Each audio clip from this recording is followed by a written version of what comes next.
This is Ken Barron with the National Association of Black and White Men Together, talking today about letters to an incarcerated brother, and this is part one. 1 in 6 black men were incarcerated as of 2001, and 1 in 3 can now expect to go to prison for some time in their lifetimes.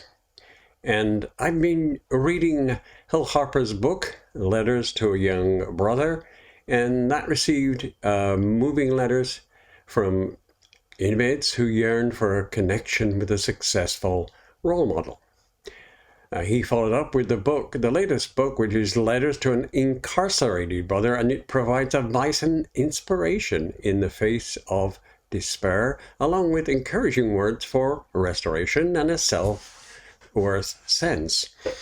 I received this latter book from my partner, who is black, and as his white partner, I am reading it with a view that in the current environment, the plight of those in prison seems to have receded into the background. Now, the book starts with a foreword from Cornel West, and I quote, "If young white people were incarcerated at the same rate as young black people, the issue would be not what you think, but a national emergency." In this series of parts, I hope to condense and summarize the books in a simple manner, realizing that a full understanding of these issues require longer scholarship and examination. I hope my readers and viewers grant me that privilege. Part 1 of the book, which I address here, is the concept of reconnecting. In some aspects, this book is a great guide for all of us who listen and learn from others, whether we are in prison or not, for its guides and knowledge base helps us all. A note from a prisoner said, "Opportunity in prison is low, violence is high, there are mental patients everywhere, but worse than that, it's just like being frozen in time." Like many of those letters and notes, the author struggles to overcome the appearance of being, quote, whitish because of his Brown and Harvard College education. And here is guides to prisoners and all of us.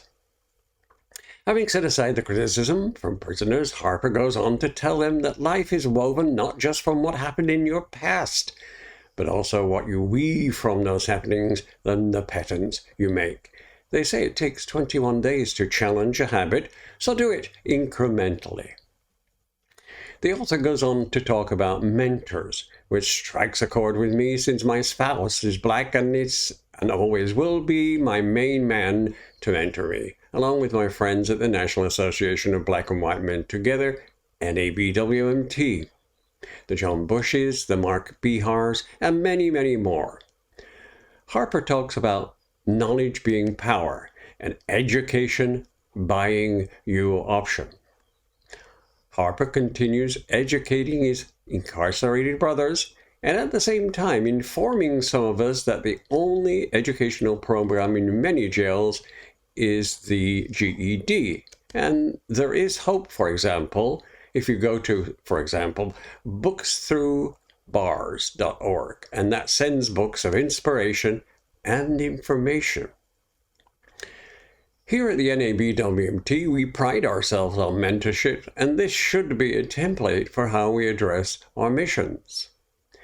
In a 3-step process, the author suggests 1, inspiration learning, how people turn their lives around, and 2, learn your rights, learn about the ins and outs of the criminal justice system, illegal searches, intelligent complaints, for example, and 3, train to provide the education to get a position in the working world. In important words, Harper exhorts us to emulate, quote, happy people who have mastered the art by controlling things life throws at them, and not to, quote, wear your shit on your sleeve, unquote. You do not become good by doing good, but by finding the goodness and allowing it to emerge. In this book, one theme comes out is the desire to have some sort of impact in the world, which takes time and hard work. Quick fixes, shortcuts, and quick money don't work. The seed has to be planted, watered, and harvested over time. Following up from another letter, Harper visits a jail and takes with him his book to find out what the jail was like. It turned out this was different from his expectations. It was worse, and he had a feeling of, what's the use? Finally, in this part of the book, he addresses statements the jail counselor tells a returning and repeat offender. Quote, "You're volunteering for slavery," end quote. Harper goes on to relate this to some African Americans who were abused to go on to abuse others.